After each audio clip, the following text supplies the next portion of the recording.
I'm very happy to be here with you this morning. And I came here with my son. He's 9 years old, and he's playing with the childcare. So thank you very much for all the people who organized this event to think about women who have kids. And I also came here with one of my friends. So I was just telling to her, I am so impressed to see so many people with so many women on a Saturday morning. Just wake up because it's Saturday. Well, I mean, it's the weekend. So you all could have stayed in your bed this morning. And instead of staying in your bed and just relaxed, you decided to come here. You decided to come to an event. And, I arrived quite soon, and I hear the first talk, the first presentation from Sequoia, and the introduction from Stefania. I think you were right to come here this morning instead of staying in your bed for several reasons. Well, the first is that it's an amazing opportunity for all of you to connect, to discover new people, new women in your field, and maybe to open your mind to new opportunities. So definitely, I agree with you. It was a good idea to come. Well, till now, you'll see after my presentation. Was it such a good idea? Few words about me. Stefania said I'm a conference speaker today. I'm not only a conference speaker, but that's true that I give lots of conferences all around the world, actually here, but also in Europe and sometimes in Asia. I have a very specific path. I have had a very unusual career. I started my career in the tech field as an engineer. I'm an engineer in physics, microelectronics, and nanotechnologies. How many of you knows physics or have a physics background? Raise your hand. One. Okay. One, two. Okay. What's your expertise? I have a bachelor in physics. And the other one? You? Remember who?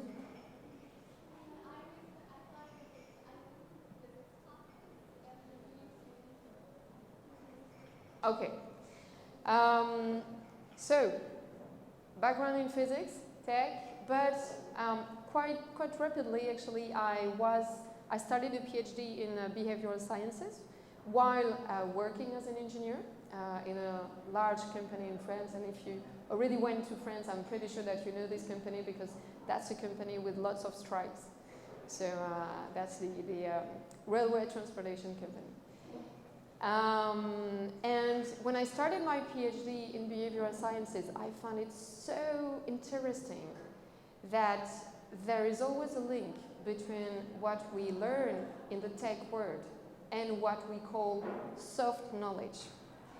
And it's interesting here because they decided to divide the tech presentation from the soft knowledge presentations. But I really do think that progressively we will merge all this knowledge because a holistic view is really important if we want to understand what is happening today, and especially when we talk about AI. And actually this is my background, my tech background and my background in behavioral sciences that started my path to artificial intelligence. I became an entrepreneur. I was also a university teacher.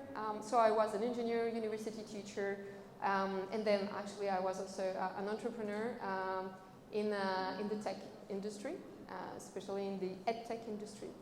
And today I'm living here in Montreal, so that's the reason why I can be with you during the weekend. I have created a foundation, which is EdHu with an H between the D and the U for human, 2050. And I'm going to talk about this foundation to you this morning because we're going to talk about the impact of AI on human societies, basically. What is AI? Where does AI come from? And what do we know about the perspective of the AI evolution for the next 10, 25 years? And depending on that, what do you have to do to be prepared? Okay. So this is what we will talk about. Well, you are all in the you are all in the tech field, yes? You're all women in the tech field, yes, more or less, yes. Some of you don't really know.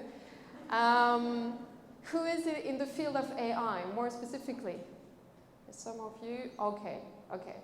Well, if I ask here in this room if there is someone who will be ready to provide a very precise definition about AI. Where does it come from? What is it? What's the purpose of AI? What was the purpose of AI? Well, do you know? Do you know what's the purpose of AI? All of you who raise your hand, are you comfortable to share that? Yes or no? Yeah. Well, that's the very interesting thing, is that today we hear about AI every day. Every day since the past 17 months, since the launch of ChatGPT. But actually, we talk about AI without really knowing what is it. What is this technology? How does that work? Really precisely. We know that the coding part is an important part, but it's not the most important, actually. And we don't really know, well, where does this technology come from? And we need to know that if we really want to understand where we are going with this technology. So this is what I propose to you. I propose first to go back to the origin of AI. So we're going back to the past century. Well, actually, I say we're going back to the past century. We could go back to centuries before. We could go back to Leonardo da Vinci. You remember when he built this lion? It was a machine for the king, the French king, François I, and it could be considered as the first automation and imitation of an animal, an organic and living element into a machine. So it could be like a first attempt of creating a machine inspired by the environment, the real environment. And I'm pretty sure that these first attempt from Leonardo da Vinci has inspired and has influenced the researchers who had this idea of the artificial intelligence. But actually, it was not the inflection point. And if we really have a look at the human history, we see a real inflection point after the Second World War. So it was in 1945. And more precisely, the very start of the thinking of artificial intelligence, we find this very start during the Nuremberg trial. You all have heard about this trial? Yes? Yes. So you remember, it was at the end of the Second World War, and the German soldiers and the German officers who took part of the crimes, they have to explain their behaviors and all the crimes that they did during this trial. And what happened is that during this trial, two very important notions had been introduced, and these notions were the starting point of the creation of artificial intelligence. The first one was we need to define what is human versus what is non-human. Well, basically, at this point during the trial, when the whole world discovered the crimes that have been committed, what has become the United Nations. The United Nations, you remember, they have been created after the Nuremberg trial in order to protect the world from a new war. When we discovered the crimes, they were so horrible that the states member decided to name what is human, what is non-human, and what will become crimes against humanity.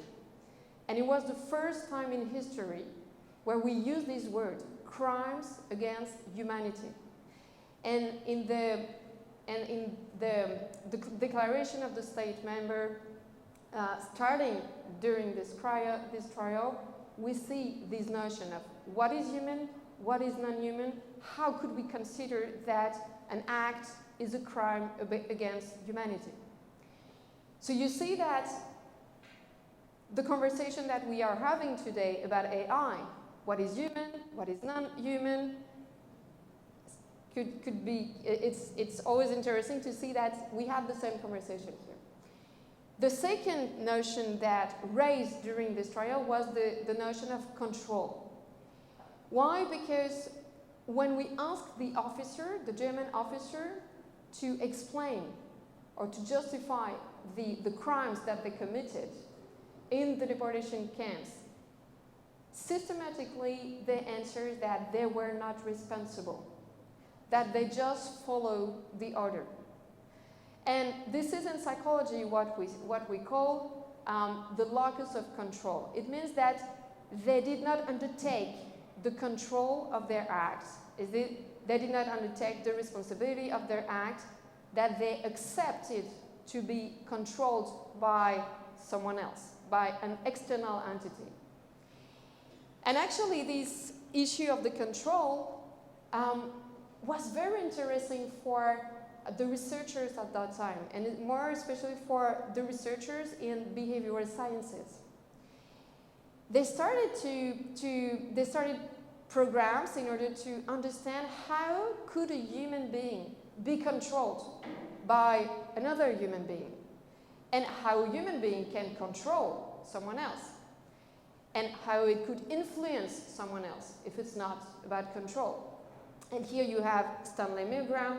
I'm pretty sure that you all have heard about his experiments on his American campus. You remember, is this very famous researcher who has created these experiments with the electric chair, and he asked two people to come on campus, two people who know each other, and one of the person will go in the lab, sit on the electric chair, and the other one will go on another place, and it will increase the voltage. Okay, you remember that. This very precise experiment is linked to his research about the control, and to his research about how could we explain what has been committed during the Second World War. So he started this research with lots of behavioral sciences, and it was the beginning of what we have called cognitive sciences. Okay? And what we discovered, well, basically we discovered two very important processes that have become very important in artificial intelligence. The first process is this one. It is what we call the decision-making process. How does a human being make a decision? Well, we discovered that it's a process into 6 stages, okay? A logical process. The first step of the process is a question or a goal that we need to answer or that we need to reach. Then we collect data in order to find the answer to the question. Then we analyze this data, and you know that they become information. We compare this data with information of data we already had in mind, because if the question is, what kind of new car could I buy? Then you collect data about the new car, you collect data about the color, about the shape, about the brand, about the price. You collect data with your friends, with your family, you go on social media and so on. And after that, after the analysis of all this data, you give meaning, then you compare, because you already got a car in your life. So you can compare all this information with your information in memory, okay? And at the end of this comparison, we create an evaluation, which is like a mathematical, an arithmetic evaluation, same thing, average. And this is based on this evaluation, and we categorize the several alternatives, then we make the decision. And we do that every day, for every decision we have to make. Okay? Depending on how you want to get dressed, you did it this morning, what you're going to eat. It could be like a shorter decision making because it's like a routine, where you are going tonight, and so on. Every decision is following this process. So it was the first step in this research from behavioral scientists. We didn't stop here. We also studied how this process is influenced by what we call internal variable. It means we are all human beings and we are influenced by our gender. The fact of being a woman or man is influencing this process. And we know how. The gender, the age, the culture is influencing this process. Okay? All the internal variable and also biological factors, they influence this process. And finally, and it was the purpose of the research, we also studied the impact of external variable.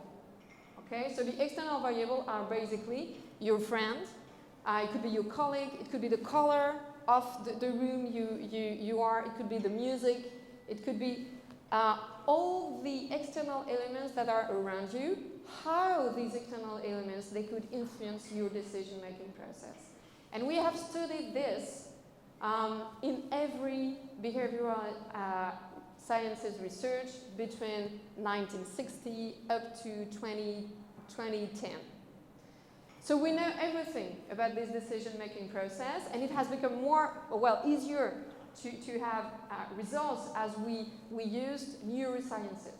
So we have cognitive sciences, and with neurosciences, we were able to go deeper in this knowledge. So you see that here we were able to answer this question of control. The second notion, the second model that was very important for the development of artificial intelligence was the apprenticeship process, or the memory process. And you know that, or look, what we also call the learning process. And when we work in AI, we work a lot on deep learning. Sometimes you heard about, deep learning. Yes, this machine is using deep learning. Well, why? Why we use this word? Because it is really inspired, or more than inspired, by the learning process of human beings. So first we discover the decision-making process, and quite rapidly, during the same research, we needed to study the learning process of human beings. And we discovered that we have a process into 3 stages. We have sensory memory, the captures, the sensory perceptions. Then if the stimulus is higher than a threshold, then it captures the attention of our brain. And depending on how intense it is, it will be stored in short-term memory, then analyze and categorize. Categorize in several, basically in two ways. It could be in category or in scenario. But for instance, if you go to McDonald's, you go that the scenario won't be the same as if you decide to go to a very nice restaurant. If you go to McDonald's, you know that you have to enter, you go to the machine, then you enter your menu, you choose, and then you pay with your card, and you wait for your meal. If you go to a very nice, very elegant restaurant, it won't be the same scenario. First step, you arrive, maybe you have booked your table, you stop, you give your name, then you wait for the waitress to show you your table, and then you receive the menu and you choose. That's 2 different types of scenarios. We stored information in our brain on scenarios, and we have several of scenarios, okay, that are stored in our long-term memory. And we know about that. And we know that the more intense they are, maybe because they were linked to a very strong emotion, the stronger they are in our memory, in our long-term memory. So we were able to describe this learning process and the decision-making process. And what is interesting is that at the very same time, at the time the behavioral scientists, they started to answer this question about how a human being make decision, learn, memorize at the very same time in history. Well, the first researchers or scientists who were considered as the father of artificial intelligence, they were thinking about a way to create a machine that could imitate human being. And I don't know if you've watched this movie, The Imitation Game, but well, I advise you to watch it if you haven't. That's a very good one, inspired by the life of Alan Turing, but that is considered as one of the father of artificial intelligence. And basically, if you go back to the real first question of Alan Turing, this question was this one. I propose to consider the question, can machines think? And the action of thinking actually is the decision making, because when we think, we make decisions. So this should begin with definitions of the meaning of the two terms, machines and think. Well, machines is it's an easy task to define.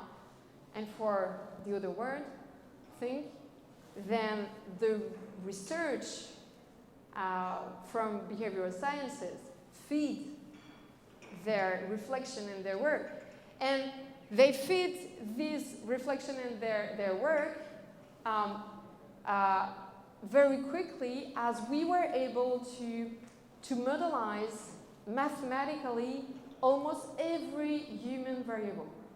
It means that attitude has been modelized mathematically. Motivation, human motivation. I use human motivation in my PhD thesis, in my PhD research. Risk perceptions, nostalgia. Nostalgia can also be modelized in a mathematical way. And we also studied how to modelize in a mathematical way the relationship between nostalgia and motivation, and risk perception and motivation, and almost every human attitude or variable. So as soon as we were able to modelize, thanks to math, the human variable, then it was quite easy to code, because coding is like a language. It's a translation, and basically a translation of logical relationship. And math is based on logic. So as soon as we were able to have this math translation, then we were able to translate easily. Of course, we need microelectronics, it's the same thing. So the hardware. But we were able to translate each stage of the decision-making process of a human. Okay? Well, it takes something like 50, 60 years after the Second World War.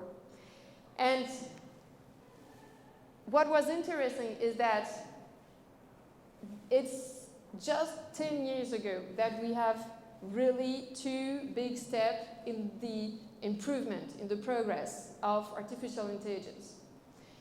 Well, the first one was that we were able to convey, to transfer our ability to recognize to the machine. But when I say to recognize, it's the ability to give a meaning to data, so to give a meaning to images, to give a meaning to text. So the machine were able to recognize texts, and you use this ability when you use ChatGPT. The machine were able to recognize images and to recognize sounds. It was the very first step. Recognize something, there is a data, and the machine is able to give a meaning to the data, so to understand the data. The second big step was the generation. And we talked about generative AI, and you hear Gen AI every day. So it was the second very big step. To generate what? To generate text, same thing. To generate images, to generate sounds, and to generate movement. And then we combine.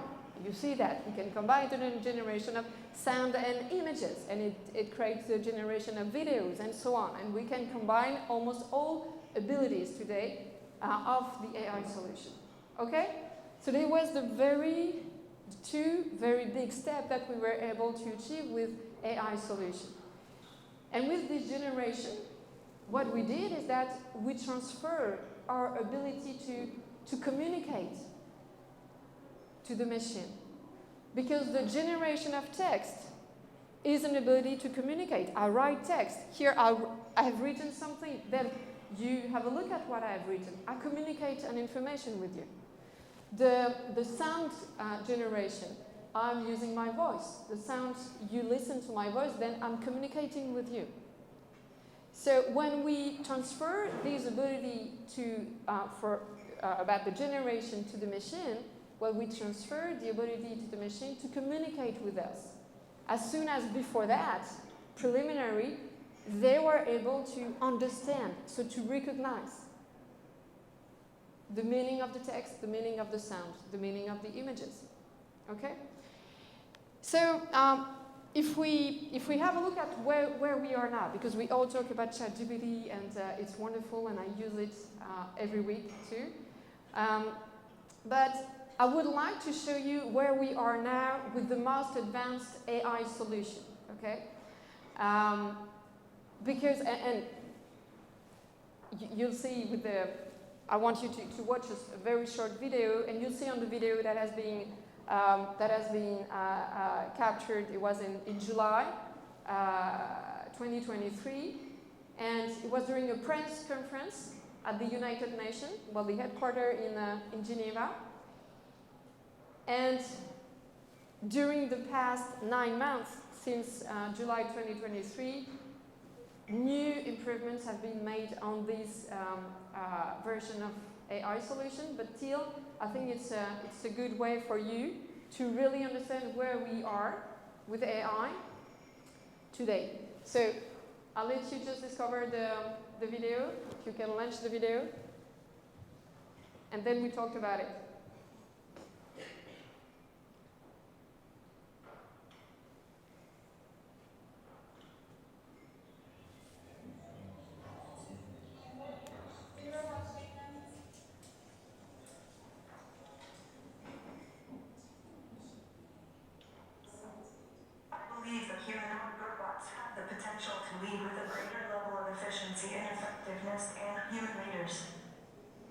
We don't have the same biases or emotions that can sometimes cloud decision-making and can process large amounts of data quickly in order to make the best decisions.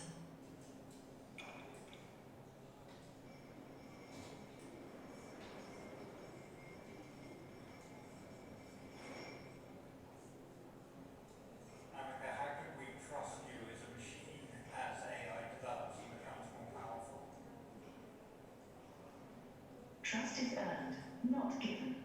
As AI develops and becomes more powerful, I believe it's important to build trust through transparency and communication between humans and machines.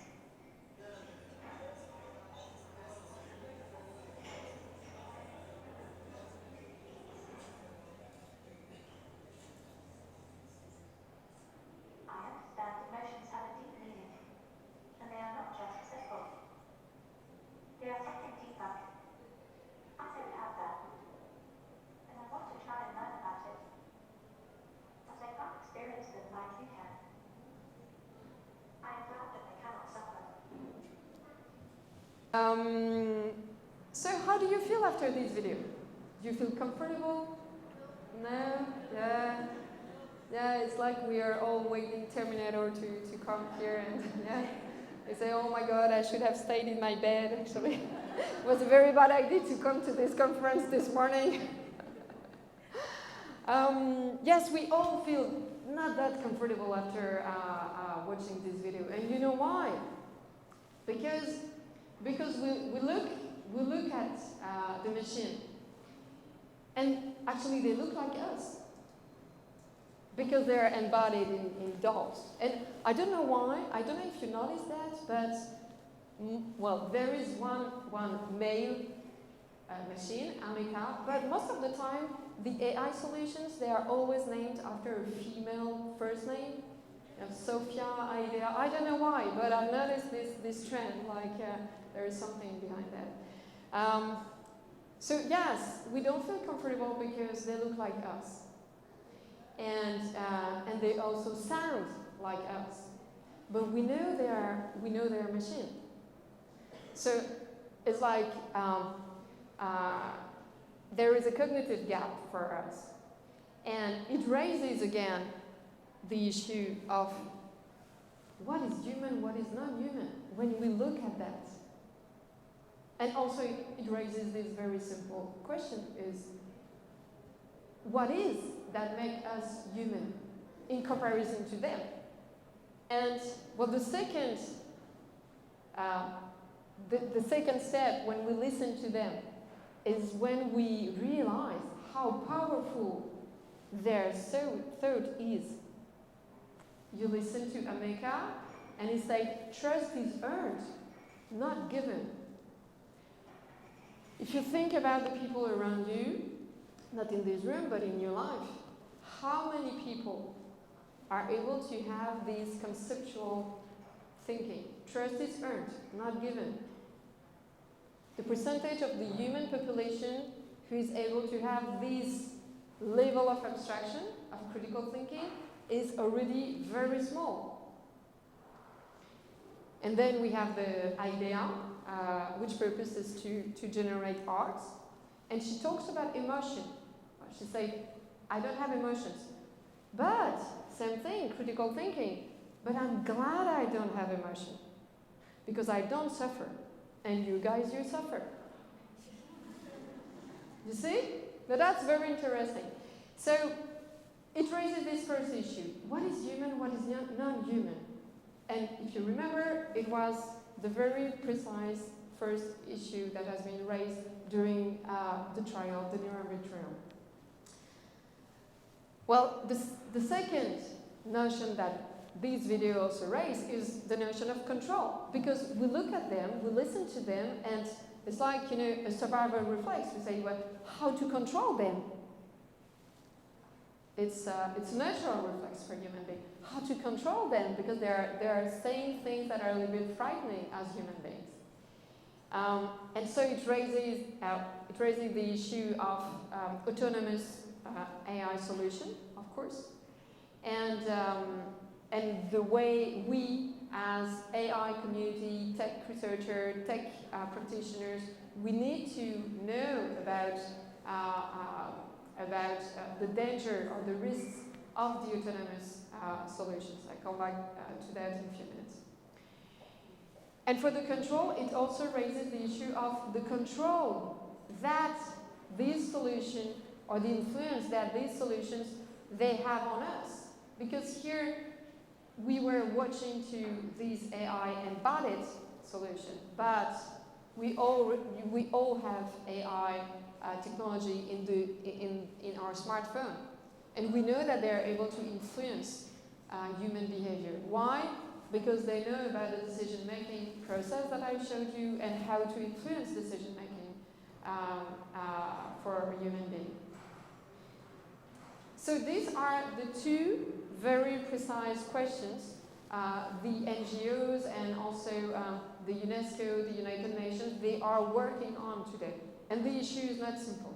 It's really not simple. So where we are today, where we are at this stage, we have solutions that are able to learn and memorize, to make decisions, to express decisions through human languages. And for tomorrow, where are we going? Well, if we try to picture what tomorrow will be, we are like driving in the fog. It was like this. I went to Quebec last week and my road was like this. That's exactly the same. Here, at the beginning, we are able to see the road. But if we try to look a little bit further, it's the fog and it's very thick. So let's try to have a look at 2026, 2028. Well, we know that in 2, maybe 3 years, we will have what we call capable AI. How many of you knows about capable AI here? No? Well, okay. So capable AI will be like the next generation of AI solutions. We have so you understand that we have the recognition abilities, then we have the generation abilities, then what we are working on today is to transfer the capacity that we have to create processes. So to design processes and then to implement these processes. And basically, human organizations, human societies, they are based on processes. Okay? So a very simple illustration would be this one. You know about the business model canvas, yes? You all have seen this model. Well, as I'm a university teacher that became an entrepreneur, I sometimes give lectures at the university, and I use these canvas.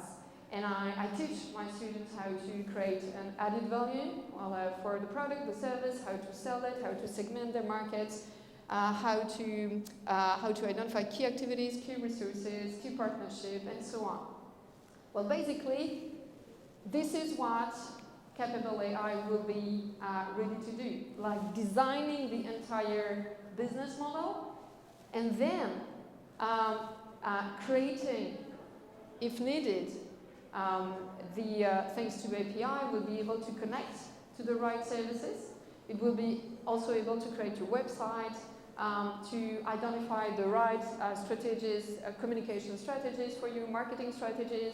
Will be able to give call to your clients or to your suppliers, and in a logical way, because it's all about processes. Okay? So of course, when we understand that, and it's coming very, very quickly, well, it raises questions for me about education. Okay? First, I think I will not teach that to the students I see in entrepreneurship lecture anymore. I will have to focus on something else. But it's not only about the entrepreneurship students, it's about the students who are studying in management, in marketing, in biology, in physics, in whatever the field they are. Because almost every studies are about learning processes and learning modelization.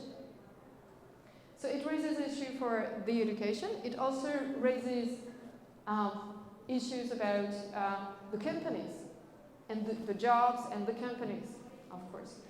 And especially depending on the countries. We know that depending on the countries, well, lots of jobs will be at risk. And finally, it raises the issue about the societies, because we know that as soon as we increase the unemployment level in one country, well, this is an environment that could lead to crisis within the country, and that could influence crisis between and conflicts between countries. So we already know about that, and this is exactly the type of questions that the United Nations are working already today in order to avoid the worst scenarios. So if we look at 2050 now, in 25 years, so same thing, we're in the fog, totally. There is no one today, there is no one expert who is able to say, we are going here, and in 25 years we'll be there. No. Well, the only thing that we know is that there are several scenarios. Let's say, well, yeah, we have several scenarios. But we know that this is today, depending on the decision that we are making today, that we could choose to go in right direction or another. So this is the reason why, even if it was Saturday morning, I say yes to Stefania when she asked me to come, because it is really important that the number of people who are aware about what is going on increased. So depending on what we will choose, we will go to, there are today like hundreds of scenarios. But I want to present you two scenarios, but there are hundreds of these ones. Well, the first scenario is the loss of control, and the second one is what we call the human flourishing. And of course, the human flourishing was the purpose of the creation of AI. Well, the loss of control is not an hypothetical scenario at all, because we talked about the autonomous solution of AI. As soon as they are free to make their own decision, then there will be a risk. Think about also the open source. Well, there are plenty of solutions at the open source, and open source has been a very powerful tool for the tech sector and the tech community for the last 20, 30 years. But today, we can also find a very powerful AI solution on the open source. And it's fine as soon as they are found and used by people who have good intention. But if it's not the case, it could be a risk. We should also be aware of the deep fakes, of course, because there are risks for the trust between people and the trust between people and organization and states. And also here we have to be very, very cautious with the right or the status that we provide to AI solution. You know, when I hear people who say, we are going to give copyright to the AI machine, I think that these people, they have not clearly understand what is going on, because it's a right that we are giving to a machine. So if you have done a copy paste in your code, because it was ChatGPT who generated your code, then think about how to define this part of the code. Okay? But same thing, it's the issue of what is human, what is non-human. Okay? So here, the loss of control, of course, it could take several forms. For the human flourishing scenario, that is the one that we all want to. And in this scenario, we all will have like a personal assistant in our pockets, and this personal assistant will help us to become like the best version of ourselves, because it could help us to save time, it could help us to be better organized, and to focus on what we like, to focus on our talents, on our added value. And it was the purpose of Alan Turing and all the researchers at the beginning, when they think about this imitation game. Their purpose was, okay, human beings, they have been working, spending lots of time working in processes, in plants. Maybe this is not the purpose of humanity. Maybe if the machine could take the place of human being and then free like human being from a part of work where they are not flourishing, maybe it could be a way to enter a new stage in the civilization. And it was the purpose, and this is where we are trying to go today. Well, the control and human flourishing. I'm going to be a little bit quicker because apparently there is only 10 minutes. So this is where we are today, and the question is how to support human beings in going to the human flourishing direction. Well, there is one way. Well, there are several ways, but there is one way I want to focus today with you, is education. Why education? Because we are talking about, you see, it's human being. We're not talking about the machine anymore.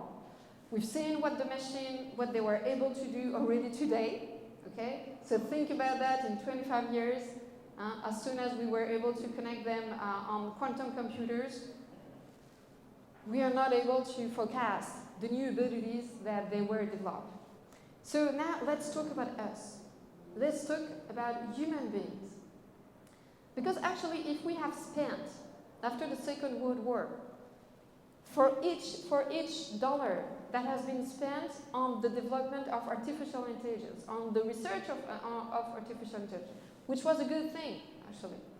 But if we have spent exactly the same dollar on the development of human intelligence, maybe we will not be facing this situation today.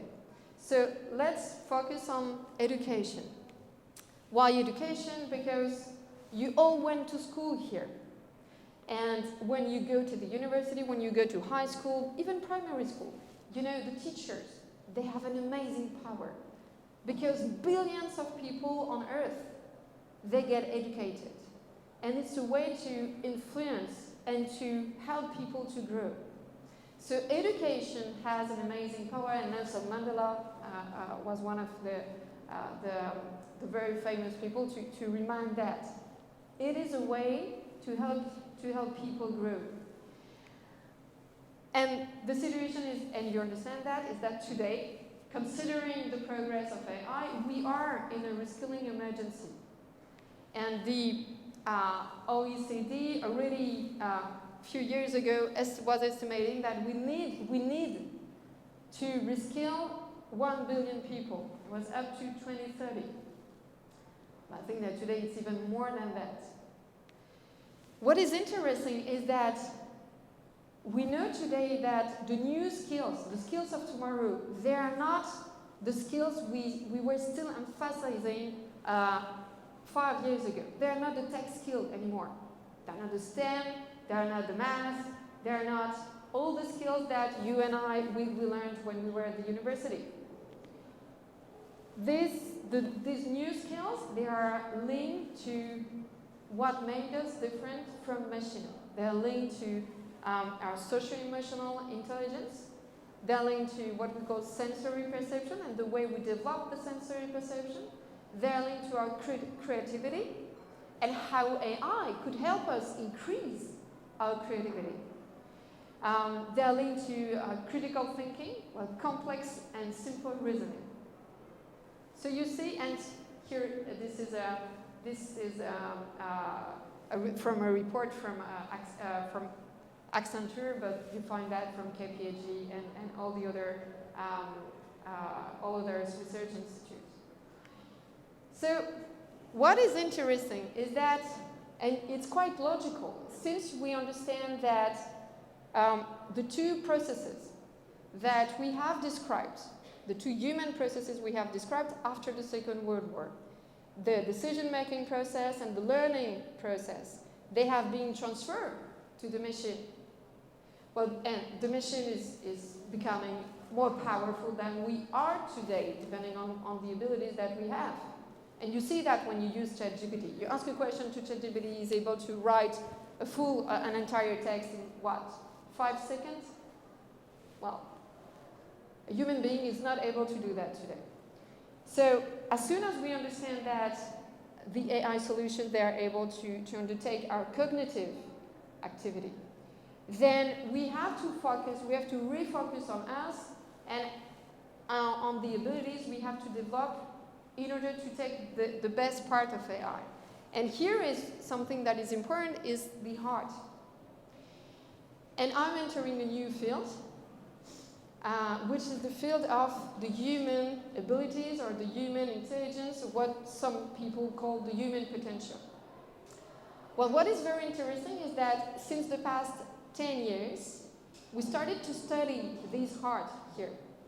And we discovered that this heart is not only here to beat and to be like our battery, but this heart is creating a magnetic field all around you. And this magnetic field is 5,000 times higher than the magnetic field that your brain generates. Why? Because the purpose is not the same. Well, for all of you who did not physics, I got only two people. Well, a magnetic field is an area where we send information and we also collect information. It means that all around you, like a circle, in 1.50 meters, you have your magnetic field of your heart that is emitting a signal and also receiving information. And depending on how you use it, then you could be very efficient, less efficient. And we also know that the heart and the brain, they communicate. And they communicate in both senses, in both directions, from the heart to the brain and from the brain to the heart. And this is the field that we are investigating today, because we know that we have to focus on the ability and the real role of the heart. That was not only to make human beings stay alive. So the communication between the heart and the brain, and also some new abilities that we are discovering with the brain and with the third part of the brain that we are characterizing today, that can help us develop our intuition. Do you know what intuition is, or how we define intuition? We define intuition as the way to understand things without undertaking the decision-making process. We understand things just like this. We don't have to process the information. There is no cognition in the intuition. Why? Because the intuition is not here. Because the intuition is here. And I'm pretty sure that you all already have lived such experiences, where you say, I cannot explain why, but I don't really feel this is a good idea. But you are not able to explain why. Because it's not here. Because there is no rational or logical explanation. It's just something that you feel from here. And it's not linked to emotion. It's about the information that you are able to capture. And there is also, well, I forgot to say, but there is also a storage in the heart. So the heart also have a memory with all the information that we have stored since we were kids. So basically, when we study human potential today, what we are investigating are, of course, the intuition, and we really have to develop this intuition. The underdeveloped human abilities, so the communication between the heart and the brain, using correctly AI could be very powerful, and what we call amplified cognition. Okay, amplified cognition. Well, I say AI will be able to take a great part of our cognitive ability, but if we use our heart correctly, it could be a way to amplify our cognition, to have some interesting results. Well, we are working on that with the Center for Human Flourishing of Harvard, that is investigating these fields for the last 10 years. And we are also starting to talk about that with the Science Human Lab of the MIT, the Massachusetts Institute of Technology. What we have designed at the foundation is like a framework that could help human beings develop these new abilities.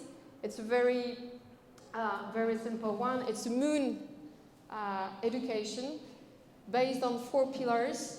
Me with myself, all the knowledge about who you are, what are your talents, what are your emotions, how to deal with your emotions, and develop the perception, your sensory perceptions, in order to develop your ability to use your heart the most.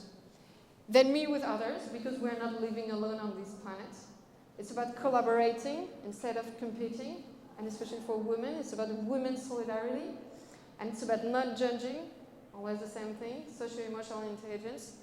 Me with object is about the control, how to use AI properly, depending on the age. How to use AI when I'm 5, how to use AI when I'm 15, when I'm 20, when I'm a mother, and so on, okay? Not only for privacy issue, but really how to use it in order to take the best of it. And me with nature. Because in this human and non-human question, our link with nature is a very important element. Because we come from nature, and we need nature in order to feel human. And we need nature in order to reconnect to our, to who we are, and also to improve our heart's power. Well, thank you. It was what I wanted to present to you this morning. I know that's lots of things. So please feel free to go to our website if you want some more information. I will also be happy to interact with you on LinkedIn if you are interested about our work. And have a fantastic day.